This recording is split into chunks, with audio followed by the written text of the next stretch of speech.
What is good, people? Welcome back to the channel. KG is back. It is time for the match reaction. Leeds United finally breached the Elland Road in best part of a year. Leeds United won, Tottenham Hotspur 2. We're going to get into the game today. We finished before the international break with the 4 points that I did hope that we would get. Was there scope to get more in this one? We're going to get into it in this. There was some good stuff in here today, but obviously we've lost the game, so there's only so many moral victories. But I'm interested to hear how you thought the game went. I thought it was a good game overall, result aside. I thought it was a fun game of football, especially compared to last night's effort between Bournemouth and Fulham. But yeah, I agree with this, Paul. Tom, poor second half. The first half I thought was brilliant. Both teams, by the way. I think the weather played a part with the second half, but as Robbie from AFT would say, it was raining for both teams, people. Darren here saying disappointing soft goals given away. Yeah, I know.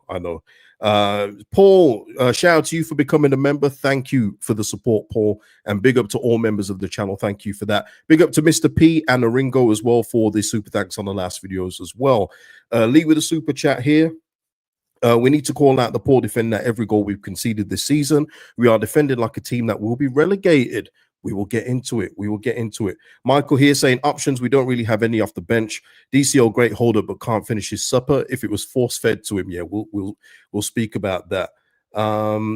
Jay Racer here saying we're not doing awful, but I'm still not convinced we stay up because of our recruitment. Why has Blunderwood not been sacked yet? Yeah, you know what? We'll speak about all this kind of stuff definitely during the international break. But you're right, there has to be changes up top because I gotta be honest. I've been thinking about the January window already. And I'm scared of what we might try and pick up. I'm not going to lie to you.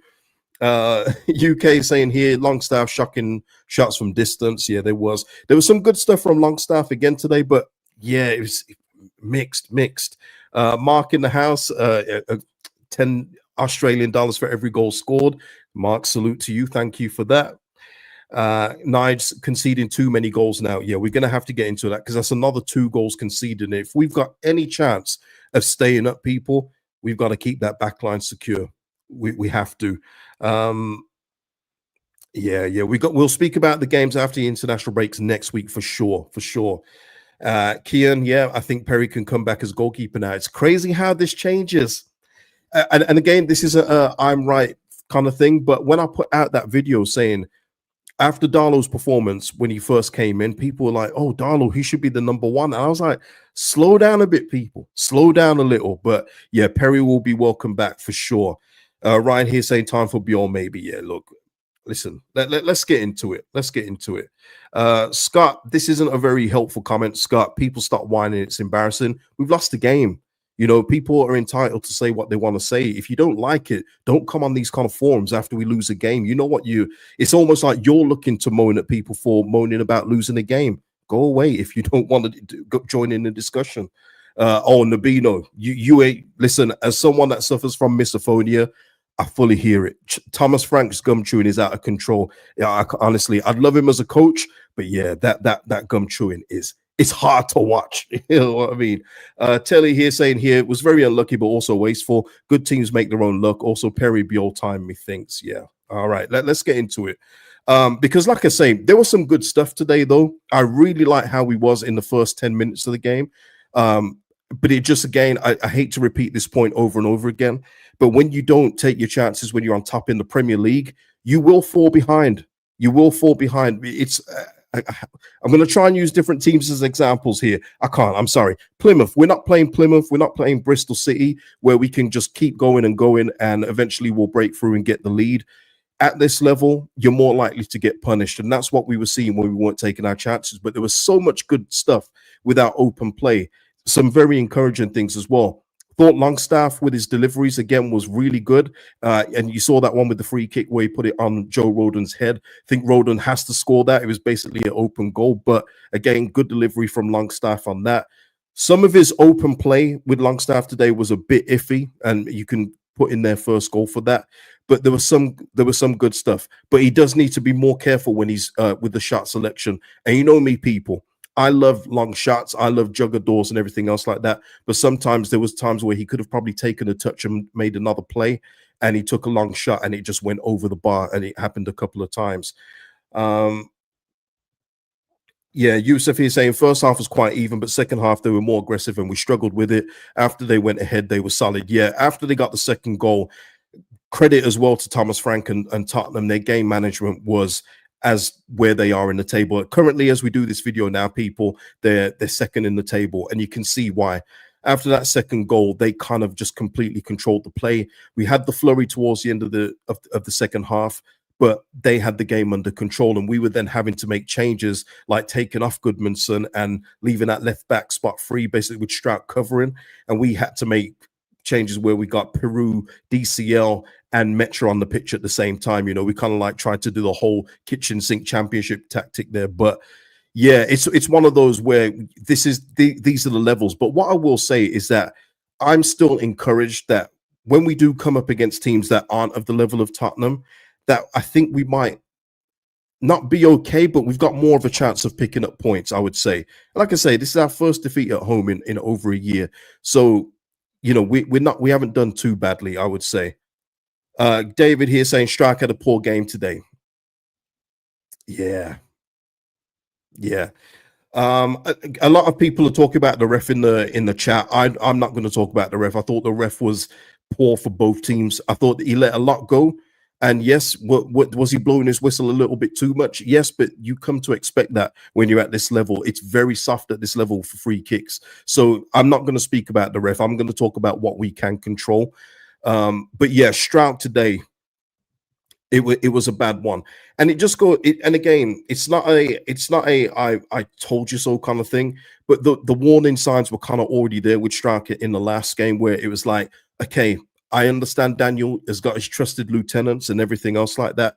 But if there's ever a time to try and integrate Biol into the starting lineup, it would have been today. And it wouldn't have been harsh on Stroud. It would have been after a couple of, so-so performances from him. And yeah, listen, he wasn't directly involved with the second goal, but unfortunately, after Goodmanson slipped, it was the same kind of defending for both goals for Tottenham. He just stood off and backed up and backed up and backed up with no challenge, leaving them open. I think they both took deflections, didn't they? I think they both took deflections off Pascal. And yeah, it's one of those now where when we come back after the break, providing everyone's fit, surely you've got to see Jakob Biol in there. And again, it's not being harsh. And Danny Farker was talking before the game saying it's nice to have a consistent team at the start of the season, but they have to be in form. And if you're not in form, and if someone's more capable or is just as capable of coming in, surely they've got to come in and take that spot. Sean saying here, we backed up so much today, it was scary. Yeah, man, it was like we was at the carnival, man. We was just backing up. It was. And Pascal was definitely guilty of that. Again, it wasn't his sole fault for both goals because, we lose the battle in midfield for the first one. I think it was Stack against Stack as well. I would have started Tanaka over Stack today. And again, Stack today was very mixed, more on the poor side for me than positive. He did a couple of good things, but overall, I can see why he got taken off out of the three midfielders. And then Ampadu, there was just a mix-up in midfield, but then their goal, both of them were just backed up. And you can't really defend like that at this level. You really can't. Yeah, it was. Ryan saying, I take encouragement from today, though. Me too, Ryan. Me too. Look, I'm always going to be disappointed no matter who we lose against. We could lose against Real Madrid. I'm still going to be disappointed. But there's things that I'm taking forward from this, where if we apply it against teams that are in and around us, I do think we've got more chance of picking up 3 points, but it is going to take some decisions that Danny Farker doesn't usually do. And that's just taking people out if they're off form, if they're not one of his favored people. And Strauch is a favored person here. He's going to have to take him out in the next game. These are the kind of decisions that can try and help the team and just give us a different outlook. Look, if Biol starts today, do we win the game? Who knows, people? Who knows? But these are the kind of things that you make your decisions at this level when you're not the best team in the league. Tom saying here, Okafor continues to get better. I actually thought this was his best game. I thought this was his best game today overall. I thought he was looking dangerous every time he got the ball. Of course, again, people are going to criticize him losing the ball, but people, that's what happens when you're an attacking player. You will lose the ball at times. I've got no issues with that. I thought he was really dangerous today up until he came off in the end, didn't he? But yeah, I thought Okafor was probably our most dangerous player today. I don't think it was close either. Aaron here saying, knowing Farke, he'll probably bring Melier and keep Pascal in. No, no, no. I don't think he'll do that. I don't think so. I don't think so. AFV. I gotta go up. I gotta go up. AFV has got a big problem with Danny Farke not changing his clothes. I don't know why this is, but it's sticking out in the comments every time. My prediction was dirt. At least I predicted Farke's dress sense. There you go, man. There you go. Luis here saying here, have to give Aronson his flowers. He's been improving his game. Now, Luis, I know you're from America. I'm sure you are, right? Aronson today, he got an assist. I'll give him that. And let's just talk about our goal. We've spoken about their goals, but our goal was nicely worked. Bogle again being, for me, it's quite a simple one for me. Bogle has been our best player so far up to this point. I think he's been the most consistent. His cross in, DCL's flick, we'll speak about Dominic in a bit as well, but his flick was nice to Aronson. His shot parried, Okafor finishing back post. What I will say with Aronson, though, is there was times where he just went down again too easily today. He did win a few free kicks, give him credit for that, but there was a few times where he just threw himself down and he's thrown his arms in the air. I would have thought he would have learned from a few years ago when that wasn't working for him, that it's not going to work now. So the thing for me, the quicker Nonto gets back, the quicker Nonto and Dan James get back, more Nonto for me, the better. I think that will give us a more complete right-hand side with more threat down the right as well. Prosa here, a new member. Thank you, Prosa, for joining the channel. Thank you. Yeah, off you go. Let's have a look. What we saying here? Yeah, Aronson just not strong enough for this league. He did some good stuff today, but it's like every time the ball gets into him, you expect him to just fall over, don't you? And most of the time it does happen. It does happen, man. Oh, you're from Belgium. My bad, my bad. It must be somebody else. But yeah. What else we saying here? Chris in the house. What's going on, Chris? Aronson is barely a championship player. We have such a poor team overall. Well, look, Chris, you know what we've got. Okay. And Nabino, Aronson was so-so. I get that. I get that. You know what we've got, Chris, and everyone knows what we've got. We're gonna have to fight tooth and nail for every single point. Like you saw the bench. Look at the bench, people, when we've got a couple of injuries. Look at this. That's our Premier League bench. So, you know, we are fighting uphill in almost every game. And we know this. I've said it already. I'll repeat it. We under-delivered in the transfer market. We've got to over-deliver on the pitch. And that's just the reality of it. And if we're going to stay up, it's going to take a monumental effort. And look, games like today, Tottenham just proved their savvy. They proved their quality in the end. Even though I looked at their team from the start, I thought, oh, Tell starting. No Richarlison. You know, Odebear starting. I thought, okay, we might have a real good chance here. I said it yesterday in the preview. I thought we were going to get something today. And I felt with their lineup, I thought, okay, maybe we can get something. And with the way we played, I thought that was possible. But you saw with the quality that they have in the end, you know, Tell getting his first goal. I think that was Kudus' first goal for Tottenham as well. Don't like that. Always hate when we're the gift givers of first. Don't like that, but it is what it is in that. And I mean, Tell's first goal of the season, not overall. Michael here saying here 49ers to blame for our lack of quality. Absolutely, yeah, a collaborative effort, but yeah, 49ers are to blame for the lack of quality in the side for sure. Arson here saying championship bench of players. Yeah, it's not great. It's not great. We're going to speak about Peru next week, Sam. We're going to speak about that for sure. Lima here saying, watch you from Sierra Leone, KG. How you doing, man? Leeds fan since 1990. Farke, as usual, slow with the changes. I thought the changes, though, we often talk about Farke and the changes, like last week, putting Tanaka on the wing and replacing DCL for Metro at a defensive free kick. I actually thought the changes were better here. It's just that the options that he's bringing on, what can you do when we've got James and Nonto out? If Nonto and James are fit, then they're taking two of these spots on the bench, aren't they? But now's probably not there, and maybe not, shall we say, Metro or Peru. You know, there's different options there, isn't there? But I thought with what he's got, it's okay. Does it make me happy seeing Harrison come on? No, but that's what we've got right now. And I thought that the changes were actually well timed in comparison to what he usually does. So I've got no issues overall. But yeah, that's the main thing, I guess. No impact from any sub. That's the main thing, isn't it? Yeah, the bench is not the best. Oh, somebody's put a point here. Let me just scroll back up. Yeah, Kian here. DCL miss rate is outstanding. Yeah, it's what I was talking about in the preview. And he got so much praise, and he probably will again because of his work in the build-up with the goal. He got so much praise for his performance last week, and I think it's because we didn't lose. But he's got to be better in front of goal. And we've already seen what this was going to be like. Look, he came on a free for a reason. There's a reason why he was free for so long in the summer and why we eventually struck a deal with each other, because we both needed each other, as the journalist rightly said. But if we've got any hope of staying up, he's going to have to take some of these chances, or not even just take some of the chances. There was a couple of balls in the second half where you're asking, if you always think if a number 9 is in that area, they'll score. He was there and he just couldn't make a connection. And it's just unfortunate in terms of Calvert-Lewin. The one way he took like 4 or 5 touches and then blazed it over. Got to be more composed, people. Got to be more composed than that. And that is why, look, when you sign for a new club, you always hope for a new coat of paint. And I do think his overall game is good. You can see the hold-up play and all that stuff is nice. But again, my thing is your finishing. What can you do for me? And he's still at 1 goal, and he's had the majority of the striking minutes so far. That has got to improve, especially once this last international break is over and there's no real gaps in play anymore. He's going to have to be better. People are saying we've signed another Bamford.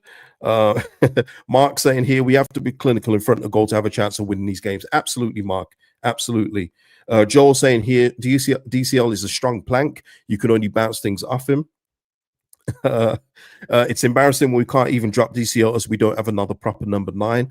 Yeah, I thought Peru was fine when he came on. I thought he had a good chance at the end, didn't he? But this is what I mean. If Calvert-Lewin is going to continue to keep missing, then Peru is there. And Farke, we know that he spoke about him in the pre-match press conference, but we've seen Farke do this before with Liam Cooper, Luke Ayling, Patrick Bamford.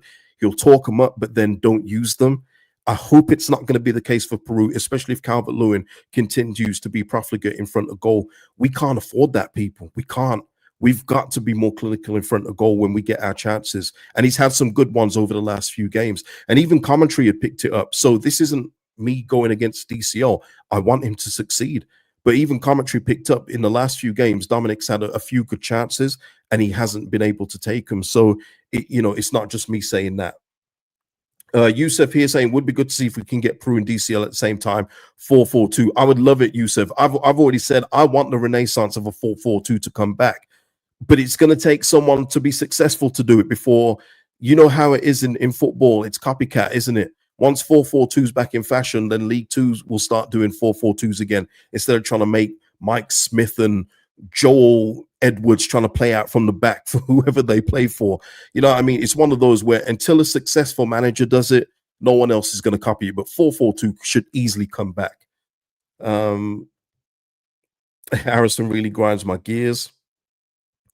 Captain Elwood saying, do we play DCL and Peru against Burnley, Peru in the 10, or as you call it, 9.5? You love that one, don't you, Captain Elwood? We'll see. We'll talk about that obviously nearer to the time, and especially over the next international break. But there are ways of changing things up. Definitely, the options aren't outstanding, but there are ways of changing up. And let me just say again, people, the way that we're playing, I'm completely behind it. And I actually thought this was probably one of our better plays, especially more in the first half. I thought this was one of our better games where we were moving the ball around quicker and getting it forward a bit better than in some of the early games that we played in the season, while remaining pretty solid.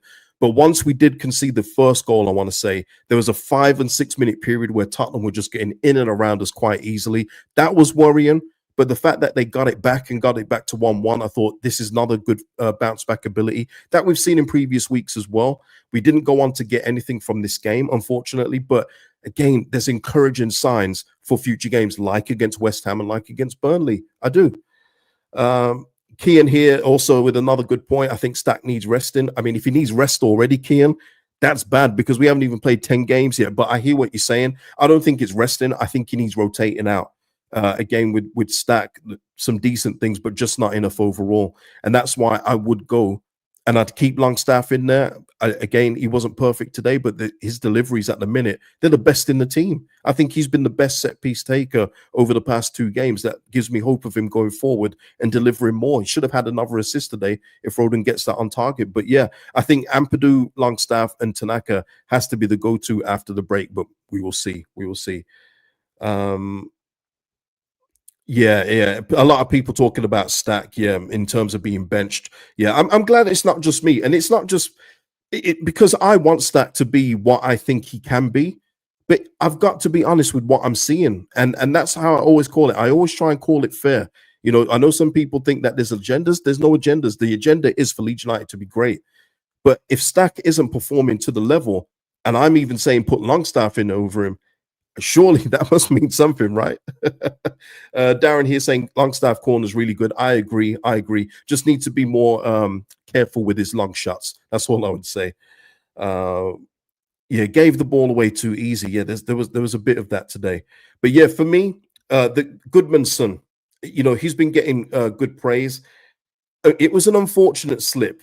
I think it's more unfortunate than poor. But yeah, it was a bad slip, wasn't it? It led to their second goal. But what I will say though is Darlow, and again, he did a couple of good things today. But what I will say, and again, being fair, if Melier and the replay didn't help Darlow for the first goal, but if Melier has that face while that ball gets deflected and it goes in on his near post, Melier is getting hammered right now, absolutely hammered.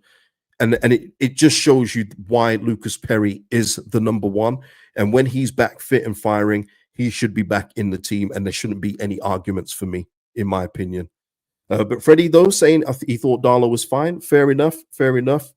Sam, though, saying Darlow looking more like Mez with every game. Not that far. Not that far. But you know, the deflection, yes, the deflection was bad, but he was literally on this side.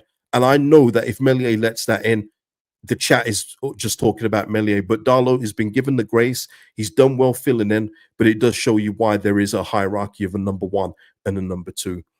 Yeah, it did. It felt like that. It felt like he gave up. But Mike, though, saying Darlow was okay, 2 deflections. Sam, though, saying, can we play Farker up front, asking for a friend? Captain Elwood saying Roden was solid, not a fault for either goal. Yeah, the goals, unfortunately, for Pascal and Goodmanson came over their side. But yeah, Roden again, you know, he'd be close for me as to Bogle as one of the best performers. People say, is that worrying that defenders are our best performers? I don't think so in the position we're in. I think that's more likely to be your goalkeeper or defense. But I think Jayden Bogle overall for consistency, game to game, I think he's been absolutely terrific. And I want to give him his flowers because I didn't really give him his flowers last week against Bournemouth, where I thought he was still good again. People say he got lost on the goal, but overall, I think Jayden Bogle's been absolutely brilliant. Joel here, when is Nanto back? Soon. Hopefully he's back. But he's got I think is it thigh strains, people? I think he's got thigh issues, but you know, he's got another 2 weeks to recover. But we need him back on that side just to give us something different in terms of the attack. You got Okafor doing all the dribbling. He's the only one, you know, he's the only one going in and out of players. We need somebody else on that side. And the connection that Nanto and Bogle have on that right-hand side, I think can be key, especially in the more winnable games for me. Calf, thank you. Calf injury. Sly again saying Biol starts. He does for me. And again, it's nothing against Strout, but he's had a couple of iffy games now. That's when you're supposed to then bring in your 15, 16 million pound signing that you did a lot of work to get him from Udinese. And if you believe the reports, we, you know, got ahead of Newcastle to get him. That's when you say, okay, look, you couldn't get in at the start because Strout, Roden, Bogle, Goodmanson had all formed a solid partnership. But we've now started to concede a couple of goals in each games. And when that happens, there's always going to be faults, you know, even if people aren't, you know, blatantly doing it, obviously, or on purpose. Of course, never on purpose, but there are things that you can change. And I do think Biol coming in next to Roden could be the change. Honestly, I do. Nabino, though, saying Bogle's crossing wasn't great today. That's fair overall, but you know, his cross did lead to our goal. In all fairness, you know, his goal, you know, his cross into DCO was the catalyst for that goal. But I hear what you're saying. But I'm just talking about overall, his overall game. I think he's been brilliant for us. Sam, though, saying Farker clueless throwing on all the strikers on again. I hear it in terms of the pattern or the formation of the team, but I think it was the right move. I honestly do. I think it was the right move. And again, you know me, I'm not a Farker defender, but I think it was the right move to do. And we were close, and it was close to paying off today. If Vicario doesn't make the saves today, we'd probably come away with at least a point. So I do think it was the right move, but was it the right starting lineup? And I guess that's a completely different question. Nidar saying here, Bjorn starting to like Farkas Cresswell.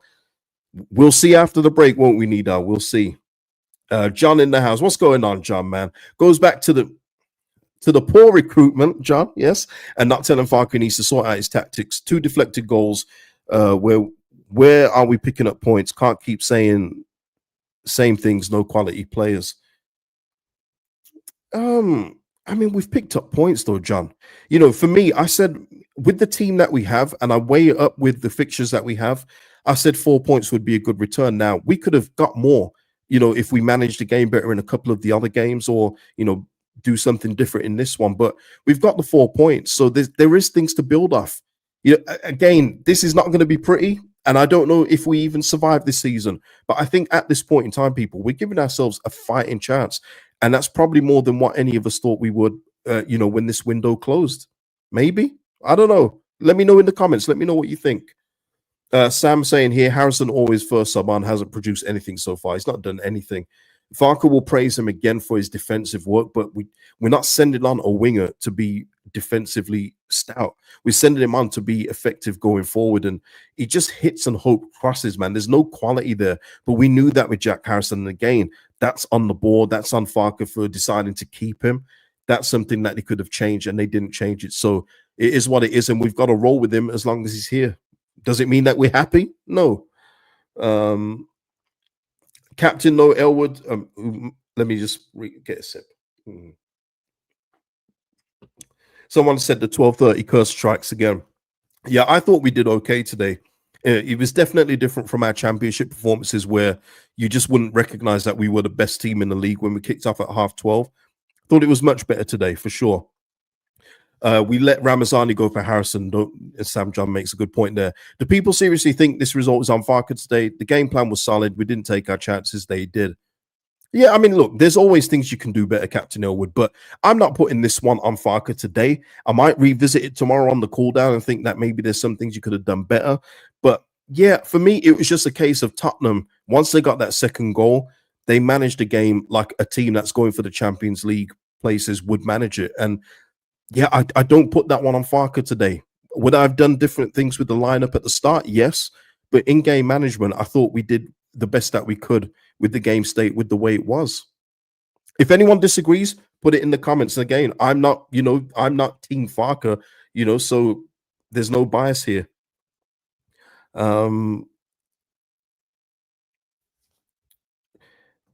Yeah, it's not about what you spend, Telly. It's about what you spend it on. It's got nothing to do with the amount you spend. We've spent 100 million, and you'd never believe with the team that we have that we spent 100 million. There's nothing in the team that says we spent 100 million at all. Not for me. This is a hard-working team. It's got full of grit. It's got full of runners. It's full of hard work. But there's nothing in this team that says that we spent 100 million. It all depends on the quality you get. And with Sunderland as well, seeing as you've brought them up, Telly, they recruited in every single position, whereas we didn't. We didn't get in a second left back. We didn't get in an attacking midfielder, but we got 4 goalkeepers on the books. So yeah, recruitment was just poor all round in the summer for me. That's why I give it the rating I did. Off the grid saying here, 2021 Pascal starting to creep back in, and it's making me nervous. Jacobiol, your time is now. Yeah. Michael saying here, Farker, I'm not blaming Farker today. However, he needs to take Pascal for a start and sort out how to get the best from DCL's hold-up play as he can't finish. Yeah, and that's it. If you're going to give any fault, it's just probably the starting lineup where he needs to be braver with making changes. But in game, I'm not going to put that on Daniel today. We're going to lose games like this, people. We have no divine right to beat Tottenham, and I'm not being a loser saying that because I would have loved to have won the game today. But we have to, when we beat teams like Spurs or anybody else that will be in that top 6, absolutely everything that we do has to fall right for us. So conceding 2 deflected goals, that's not going to help us out, is it? It's not going to help us out against these kind of teams. We're going to have to be damn near perfect in order to secure 3 points. That's the difference between our team and Tottenham, who can soak up pressure for that time, go on a break, and then get a goal. We're not in that position at this level. Yeah, and as we come to a close, people, and listen, people, tune in tomorrow for the cool down. We'll discuss anything else, and we'll go through Danny Farker's comments after the game and anything else that we may have missed. And maybe there's a couple of things I've missed from the game as well. But yeah, Louise here saying here, we created more chances than Tottenham. Thought we stopped Kudus from getting into dangerous positions until his goal. Just really unlucky not to salvage a point.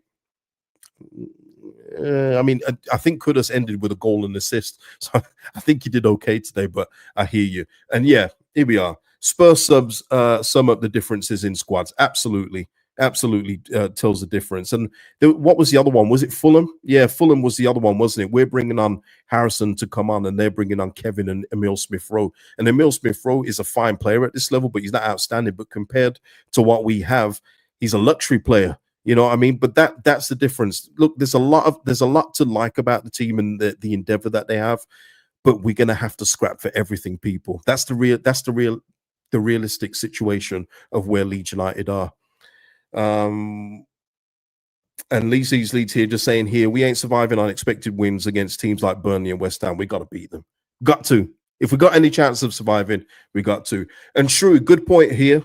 Just on DCO, and I'll give him a bit of credit for this, because it was not long after he took that 3-4 touches and then blazed it over the bar. He did get a knock on his knee from Van der Ven, and Shrewey here says first half thoughts at DCO out for weeks. Now listen, he could be, maybe after the adrenaline, everything calms down, maybe he will be out. But I thought it was good that he soldiered on, because I did think when he was limping around and struggling to move, being very moving gingerly, I thought, here we go. Here we go, people. But he soldiered on, so I do give him credit for that. Sam here saying Archie would have started for us today. He didn't even get off the bench. He didn't, did he? Thomas Frank said, screw storylines, man. I want 3 points. Fair play to him. Fair play. But listen, people, have I got everyone in the supers? Yep. Listen, big up to Paul and big up to Prosa becoming members of the channel. Thank you for that support. Please, people, like the video before you go. Put your thoughts and feelings in the comments section. Of course, keep them sensible. Otherwise, they just get removed. It's as simple as that.